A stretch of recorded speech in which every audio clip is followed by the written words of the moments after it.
mostrar meus periquitos, olha ele ali. Ah, e ela acabou de sair, ó. Oi, oi. Fala oi pra eles, fala. Ela tinha quebrado a perninha, gente, agora passou 2 meses já que ela quebrou a perninha já. Agora ela já tá boa, já conseguiu segurar no puleiro e tudo já. Que deve ficar com o medo, olha. Dele, ó.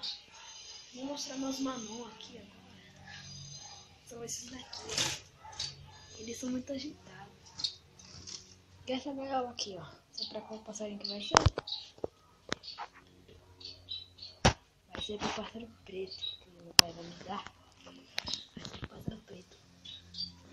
Vou ganhar dia 11. Vou ganhar dia 11 de abril. Pássaro preto.